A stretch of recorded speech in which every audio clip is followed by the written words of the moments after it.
दोनों की धार में मैं आदित्य झा आप सबका स्वागत करता हूं। पहली खबर की ओर चलेंगे। जोधपुर से आ रही है, जहां महिला को प्रपोज करना भारी पड़ गया। जी हां, वैलेंटाइंस डे से पहले युवक की धुनाई कर दी गई। स्कूटी की चाबी निकालकर प्रपोज करना भारी पड़ा। महिला ने बीच सड़क की युवक की धुनाई कर दी। बीच सड़क युवक को चांटे जड़ दिए गए। वीडियो सोशल मीडिया पर वायरल भी हो रहा है। तो महिला को प्रपोज करना पड़ गया भारी। वैलेंटाइंस डे से पहले युवक की धुनाई कर दी गई। स्कूटी की चाबी निकालकर प्रपोज करना भारी पड़ा। ये देखिए, जरा तस्वीर देख लीजिए। बीच सड़क युवक को चांटे जड़ दिए गए। वीडियो सोशल मीडिया पर वायरल भी हो रहा है। एनडीटीवी पर एक्सक्लूसिव तस्वीर हम आपको दिखा रहे हैं। इस आदमी की एक ही गलती कि बीच सड़क पर इसने इस महिला को कर दिया था प्रपोज। उसके बाद क्या हुआ इसके साथ आप खुद देख सकते हैं। कान ऐंठा जा रहा है और इनसे बोला जा रहा है कि तू प्रपोज करेगा। स्कूटी की चाबी निकाल कर प्रपोज करना भारी पड़ गया। थप्पड़ भी जड़ा जा रहा है।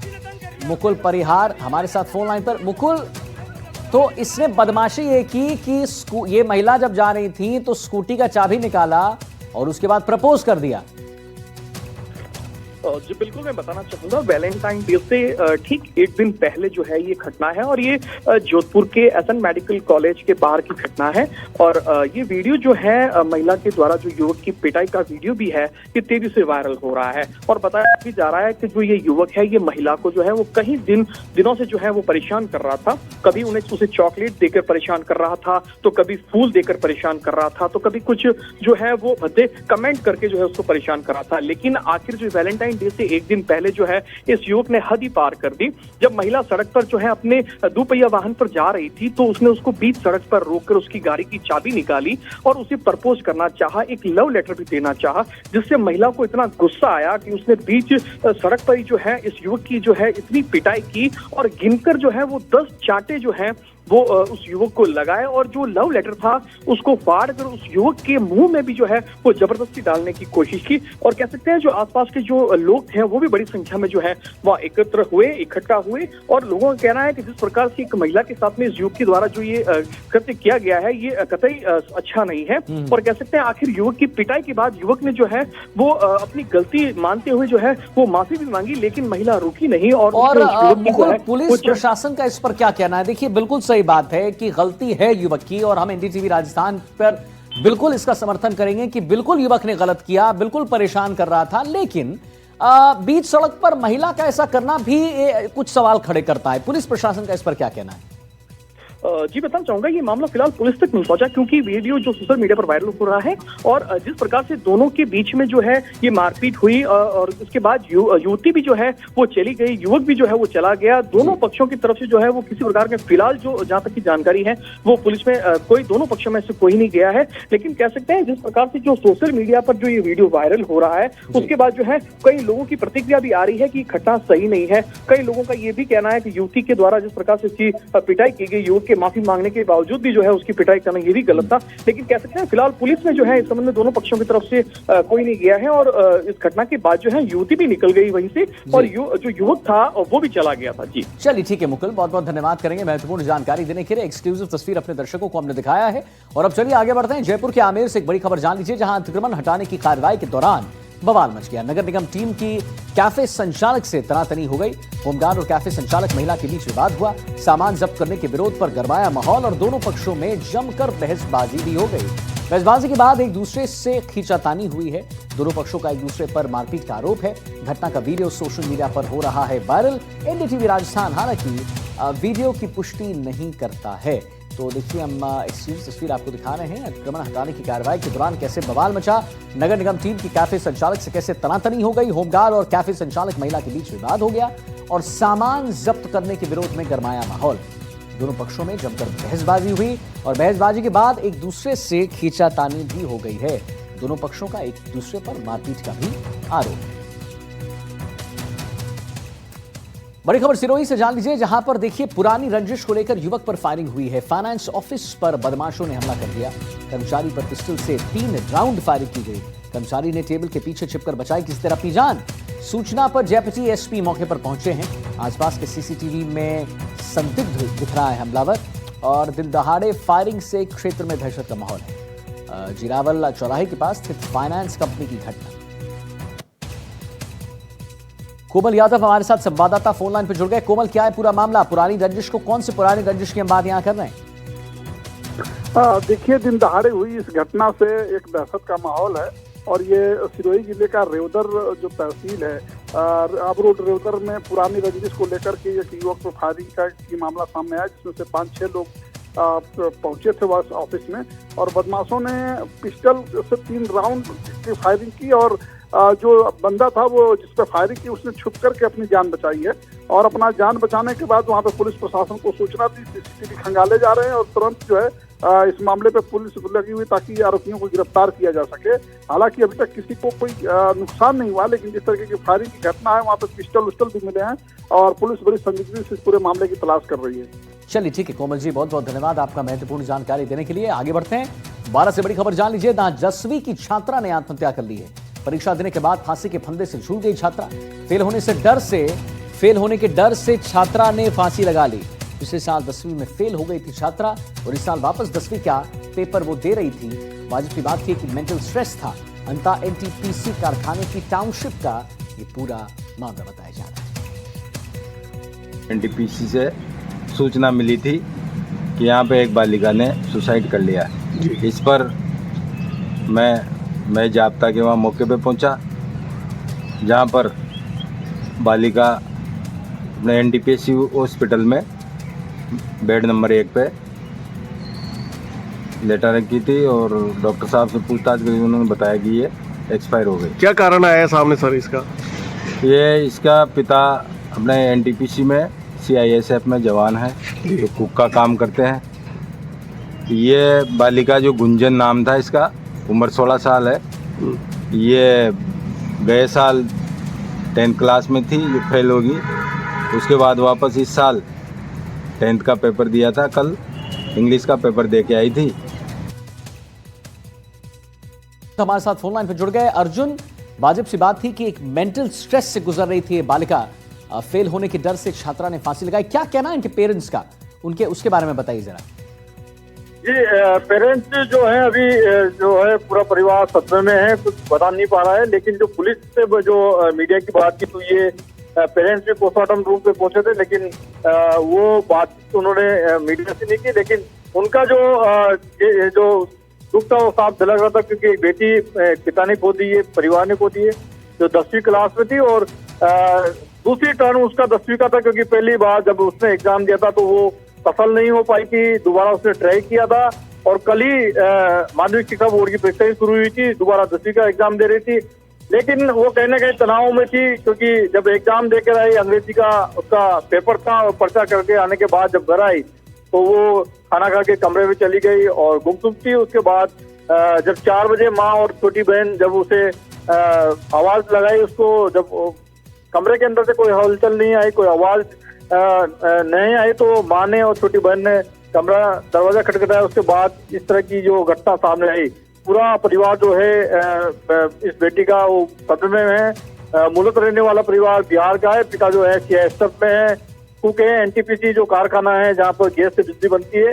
तो ये घटना जो है पूरे अंता जो क्षेत्र है 12 जिले का, उसके लिए सदमे की है, क्योंकि अभी हाल एग्जाम शुरू हुआ है और इस तरह की घटनाएं उन परिवारों के लिए भी है जिनके बच्चे अभी एग्जाम दे रहे हैं। तो ये चिंता वाला विषय है और इस पर बच्चों पर निगरानी और उनके व्यवहार को देखना, वाच करना, ऑब्जर्व करना अभी फिलहाल जो एग्जाम का दौर है उस वक्त करना जरूरी है। जी चलिए ठीक है, बहुत बहुत धन्यवाद अर्जुन जी महत्वपूर्ण जानकारी देने के लिए।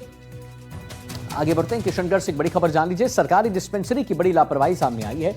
मरीज को थमाई गई एक्सपायरी दवाई है। जी हाँ, 43 दिन पुरानी एक्सपायरी दवा मरीज को थमाई गई है। मरीज की सतर्कता से एक बड़ा खतरा टल गया, वरना कुछ भी हो सकता था और मसूड़ों के दर्द की दवा एक्सपायर्ड निकली। सनी उमरिया हमारे साथ फोन लाइन पर। सनी, इतनी बड़ी लापरवाही कैसे हो सकती है? सरकारी डिस्पेंसरी में इतनी बड़ी लापरवाही कि भाई मेडिकल ऑफिसर ने दे भी दिया और उसके बाद इनको पता था, मरीज को पता था कि एक्सपायर्ड है, उनको देखना चाहिए था ना। देखिए, ये किशनगढ़ के हाउसिंग बोर्ड स्थित सरकारी डिस्पेंसरी में एक लापरवाही वाला एक चौंकाने वाला मामला जो है सामने आया है। यहाँ एक मरीज को 43 दिन पहले एक्सपायर हो चुकी दवा को थमा दी गई है। गनीमत रही है कि मरीज ने घर जाने से पहले दवा को तरीके से जांच ली, जिससे एक संभावित खतरा टल गया है। राजाराडी निवासी 26 वर्षीय नितिन नेमनानी ने अपने खुद के मसूड़ों के में दर्द हो रहा था, जिसकी शिकायत को लेकर डिस्पेंसरी पहुंचा था। डॉक्टरों ने जांच के बाद टैबलेट और कुछ सिरप लिखी थी। दवा वितरण केंद्र ने उन्हें निर्धारित दवाइयां दे दी गई थी, लेकिन नितिन ने एहतियात दवा की पैकिंग पर अंकित एक्सपायरी डेट देखी तो चौंक गए। सिर्फ जो एक्सपायरी 1 जनवरी 2026 दर्ज थी, यानी दवा को एक्सपायर हुए 43 दिन बीत चुके थे। चलिए ठीक है, बहुत बहुत धन्यवाद करेंगे आपका रवि सनी महत्वपूर्ण जानकारी देने के लिए। और अब आगे बढ़ेंगे, अलवर से खबर जान लीजिए, जहां पर दिल्ली मुंबई एक्सप्रेसवे पर भीषण हादसा हो गया है। आगे चल रहे कंटेनर से गाड़ी जो है टकरा गई। कार का आगे का हिस्सा पूरी तरह से क्षतिग्रस्त हो गया। नवविवाहित पति पत्नी हादसे में घायल हुए। 10 फरवरी को दोनों ने फेरे लिए थे और दोनों का आईसीयू में इलाज जारी है। बहुत ही दुखद खबर है। यहाँ पर एक्सक्लूसिव तस्वीर आपके समक्ष। 10 फरवरी को शादी हुई थी, नवविवाहिता पति पत्नी हादसे में घायल हुए। देख सकते हैं आप तस्वीर कैसे कितने परखच्चे जो है गाड़ी के उड़ गए हैं। और उसके बाद अभी दोनों शादीशुदा जो हैं वो अभी आईसीयू में भर्ती हैं, उनका इलाज चल रहा है। बड़ौदामेर थाना इलाके के शीतल के पास की घटना। तो अभी शादी हुई, अभी एक्सीडेंट हुआ और अब दोनों आईसीयू में भर्ती। खबर शुरू से है, जहां कृषि मंत्री किरोड़ीलाल मीणा के गुरुवार को सालासर स्थित एसबीआई बैंक शाखा पहुंचकर फसल बीमा क्लेम से जुड़े प्रकरण का विस्तृत जो है उन्होंने जानकारी ली है। इस दौरान उन्होंने बैंक अधिकारियों से आवश्यक दस्तावेजों की जांच की और बीमा दावों में सामने आए अनियमितताओं पर चर्चाएं की है। मंत्री मीणा ने बताया है कि सालासर की एसबीआई शाखा में 71 किसानों के नाम पर करीब 9 करोड़ रुपए का फसल बीमा क्लेम उठाने की तैयारी की जा रही थी। प्राथमिक जांच में दस्तावेजों में कई खामियां सामने आई। समय रहते मामले की जानकारी मिल जाने से राशि का भुगतान पर रोक लगाई जा सकी, अन्यथा यह रकम कथित बीमा माफियाओं के हाथ लग सकती है। एक रिपोर्ट दिखाई। किरोड़ीलाल मीणा है जो कि आज फुल एक्शन में दिखाई दे रहे हैं। फिर से इन्होंने आज एक्शन दिखाया है और सालासर के अंदर बैंक में आए हैं और बीमा क्लेम संबंधी जो भ्रष्टाचार करते हैं उनके ऊपर फिर से एक बार सख्त होते हुए नजर आ रहे हैं। सर, बड़ी कार्रवाई आपके द्वारा की जा रही है, क्या पूरा प्रकरण है? मैं तो सालासर बालाजी के दर्शन करने आया हूँ, लेकिन उससे पहले सालासर बालाजी के बगल में जो घोटाला हो रहा है उसकी जानकारी मैं प्रदेश की जनता को देना चाहता हूँ कि एसबीआई ब्रांच है, स्टेट बैंक ऑफ इंडिया की ब्रांच। ये तहसीलदार गजनेर का कागज है, जिसमें ये चक नंबर, खसरा नंबर, ये रकबा के नाम से यहाँ पर प्रीमियम कटी है। तो हमने वहाँ जाके सूचना ली तो ये तो न तो किसान है, न ये खसरा है, न ये चक है। तो हम यहाँ आए जानकारी लेने के लिए। तो ये अकेली इस ब्रांच का 9 करोड़ का गबन है। किसानों के नाम प्रीमियम काट लिया 15 लाख इन्होंने। किसानों के नाम ज़मीन ही नहीं है, प्रीमियम कट गया और 9 करोड़ रुपए मिलने वाला है। वो तो आके हमने या ये पूछताछ कर दी, इसलिए अब नहीं होगा, 9 करोड़ बच जाएगा। तो इस ढंग से किसान केंद्र और राज्य सरकार को एक माफिया विकसित हो गया है जो गबन कर रहा है, घोटाला कर रहा है, चूना लगा रहा है। ऐसा टोटल राजस्थान में 15,000 किसानों के साथ किया गया है, जिसका करीबन 1150 करोड़ रुपए बनता है रेगुलेटरी का, गबन का, घोटाले का राशि। इस गबन के पीछे किसका हाथ है, कौन कौन लोग? अभी जांच से पता लगेगा। पर अब जैसे मैनेजर साहब से पूछ रहे हैं कि भाई हमें तो जमाबंदी बता दो यहाँ के जिसकी आपने प्रीमियम काटा है, तो जमाबंदी है नहीं तो बैंक भी इन्वॉल्व है। सर, एसबीआई बैंक की एक अलग छाप है, देश साख है और वो इसको भी बहुत अच्छी छाप है। एसबीआई की एक रेपुटेशन है, पर मैं आज विचलित हूँ। सालासर महाराज इनको सद्बुद्धि दे कि कम से कम इस स्तर पर तो नहीं जाए जिससे किसानों का शोषण हो, खुद सर बाढ़ ही खेत को खाने लग जाए, ये नहीं होना चाहिए। सर, किसान वो यहाँ के चूरू जिले के हैं, चूरू से बाहर के नहीं, ये जो इन्होंने प्रीमियम काटी है वो तो गजनेर तहसील बीकानेर के है। और यहाँ का कोई अता पता नहीं किसानों का? ना, कोई अता पता नहीं। तो सर, आगे क्या कार्रवाई होगी अब इसके ऊपर? ढूंढेंगे इन किसानों को जिन्होंने प्रीमियम काटी है और जो करोड़ों का ये क्लेम उठा लिया या उठाने जा रहे हैं उनके खिलाफ मुकदमा दर्ज करके कार्रवाई कराएंगे। तो इसमें बीमा कंपनी भी शामिल है, बैंक भी शामिल है। अगर ये कागज नहीं दे पाए तो शामिल है। पेपर लीक ये नाम आते ही राजस्थान की सियासत का शोर डबल हो जाता है। सियासत के खिलाड़ी इसके नाम पर रोटियां सेकने लगते हैं, युवाओं को न्याय दिलाने के सपने दिखाने लगते हैं। लेकिन सालों बीत गए, सब ढाक के 3 पार्ट हो गया है। सिर्फ बदलाव हुआ है सरकार का, युवाओं को न्याय का इंतजार। दिखाते हैं एक रिपोर्ट आपको। कटारा जेल से बाहर, पेपर लीक पर सियासत आबाद। कटारा से मीणा की मुलाकात, विपक्ष का सरकार पर सियासी वार।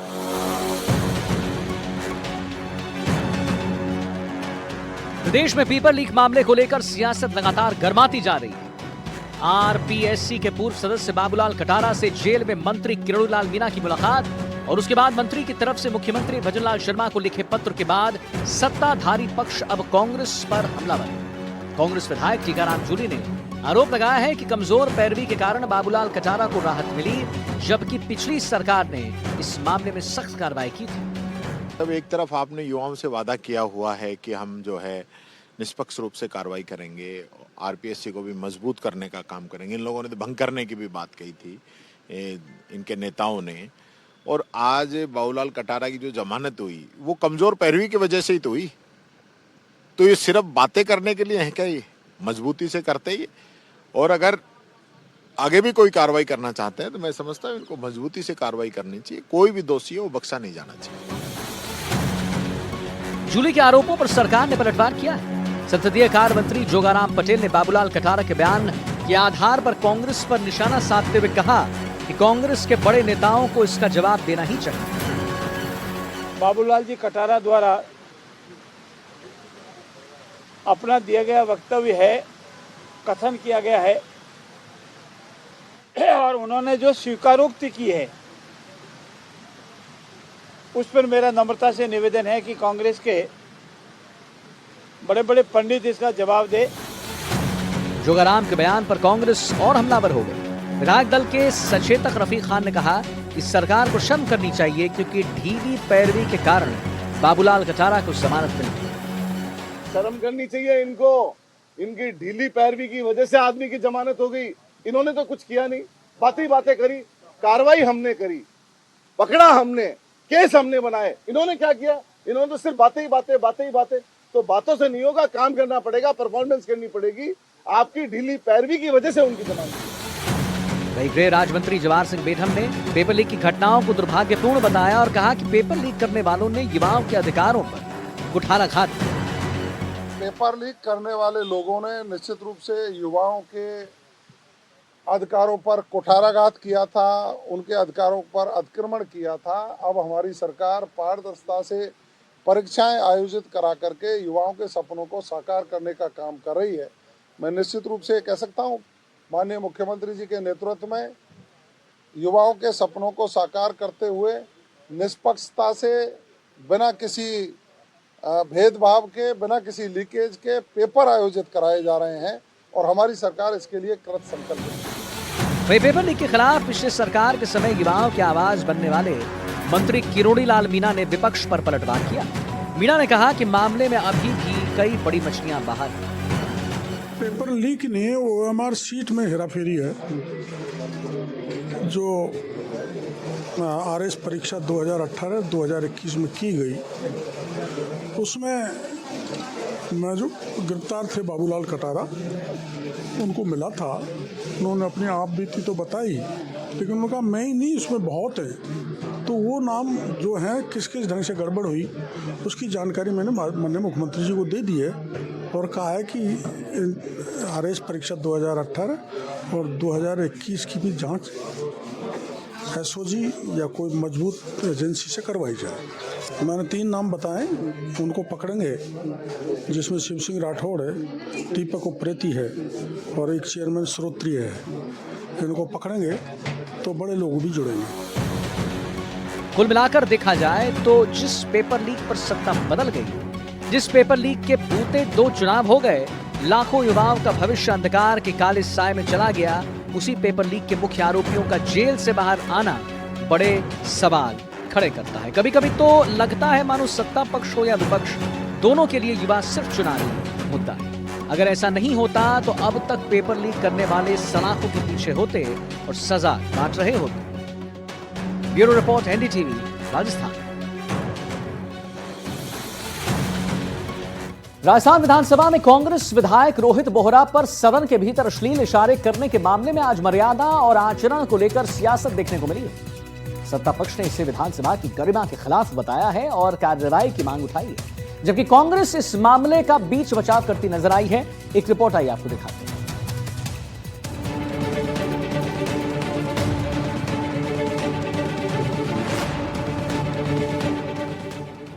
विधायक की अश्लील इशारेबाजी, विधानसभा की मर्यादा तार तार की। कब होगी विधायक पर कार्रवाई?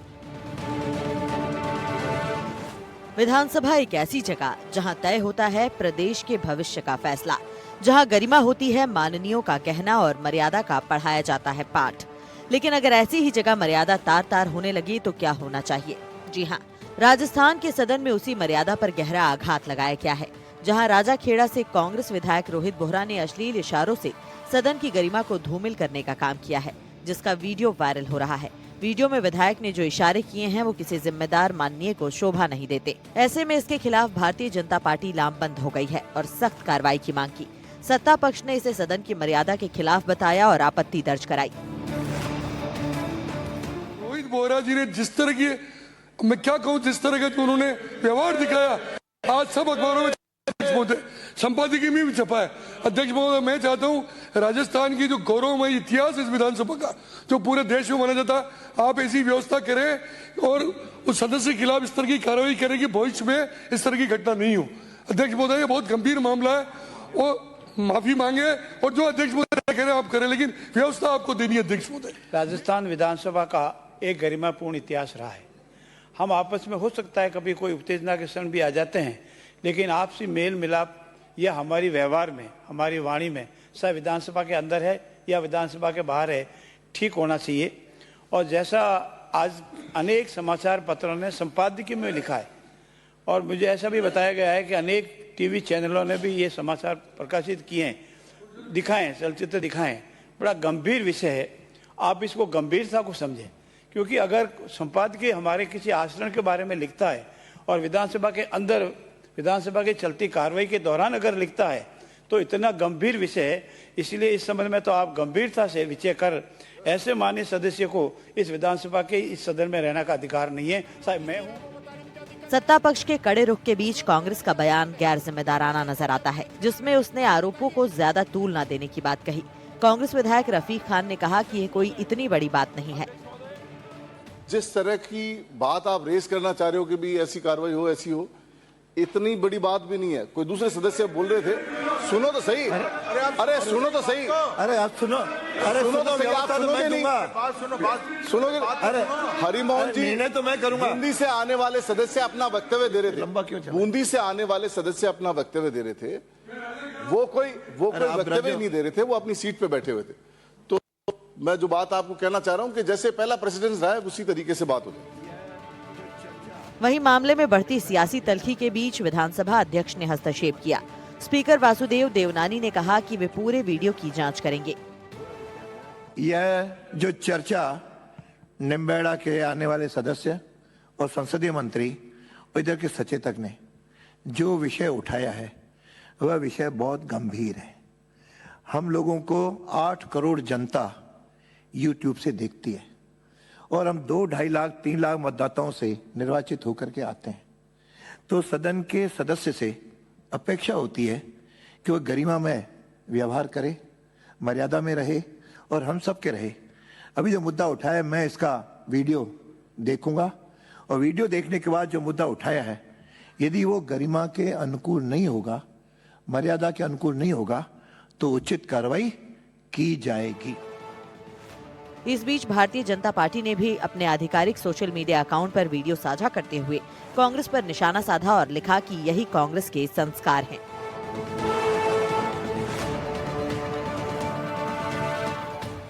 कुल मिलाकर देखा जाए तो इससे पहले भी सदन में भाषा और आचरण को लेकर विवाद हो चुके हैं। पूर्व मंत्री शांति धारीवाल के हाल ही में दिए गए बयान को लेकर भी बवाल खड़ा हो गया था। अब एक बार फिर सदन की मर्यादा पर बहस छिड़ गई है। ऐसे में जरूरी है इस तरह के मामलों में नजीर पेश करने की, ताकि कोई माननीय सदन की मर्यादा से खेलने से पहले 1000 बार सोचे।